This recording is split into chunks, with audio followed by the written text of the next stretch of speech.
I know it's been a while, so here is a little update on the white Porsche 944.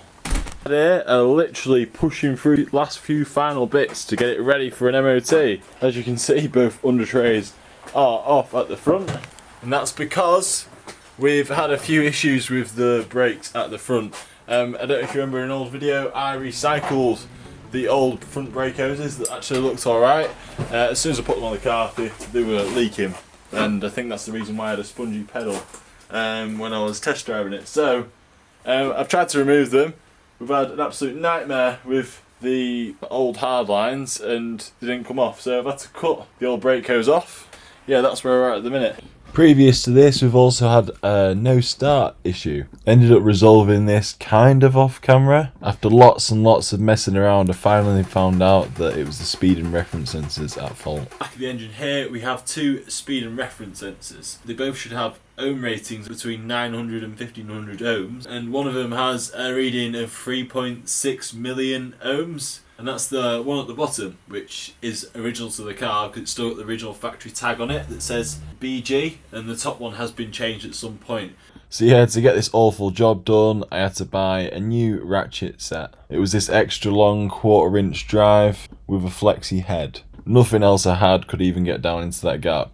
Even my extra long Allen keys wouldn't reach. You might be there thinking, that's not too bad. But yeah, look, I literally had to lie on the engine to get the access. Another problem we had was the play in the ball joint. You may have seen me in a previous episode tighten this up and say, yeah, that's fine. Turns out it wasn't fine, and I had to replace it with a new ball joint. Obviously, with this being the near side wheel, it obviously takes most of the battering going up most of the curbs. Hence why this one has worn out and the other side hasn't. Quite common on any car, not just a Porsche in particular. The end finished product, it's now a lot stiffer. There's no play in there whatsoever, and that should be our problem solved. Yeah, that's where we're at the minute. That's why we've got the under trays off. No access at all to get the hard lines out, which is why they've had to come out. Let's take a look at the underneath, because I think last time I was working on this car, I wouldn't have had my new camera, so you actually see the condition of the underside of the car.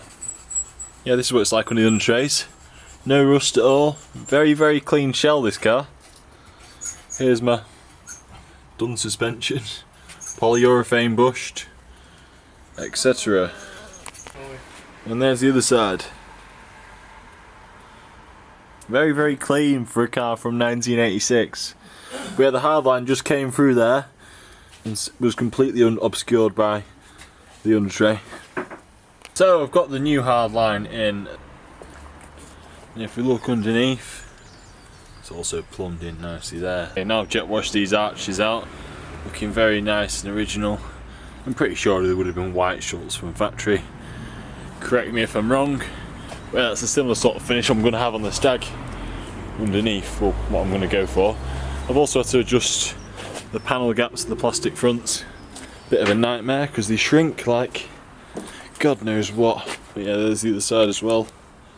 Both panel gaps looking nice. I've also had a bit of a starting issue with this car. Look down here, you'll see the new sensors that I've replaced. If you mess it up completely like I nearly did, yeah, with nut shearing or rounding off the head, then you have to take the whole gearbox out, which is a big job on these, because you've got the gearboxes in the axle on these because of the transaxle Porsche. So it's gearbox, torque tube, and then the bell housing at the front, which wouldn't have been a nice job, but we managed to do it in the end, so we're all sorted. But yeah, I hope you'll agree. The car itself is looking quite nice now. I've dressed out most of the sort of bad parts, like along the roofline. That's been fully detailed out. Not perfect, but night and day from what it was. Need to get the tub liners back in, and then the car's ready to go off for an MOT. And so yeah, that's what's going on with the white 944. I'm hoping to get an MOT, as I say, within the next week or so. And then I'll update you on that. I might even do a cost breakdown of how much it's cost, because it's cost an absolute fortune. If you've enjoyed this video, don't forget to hit that thumbs up button, press that subscribe button, and we will see you next time.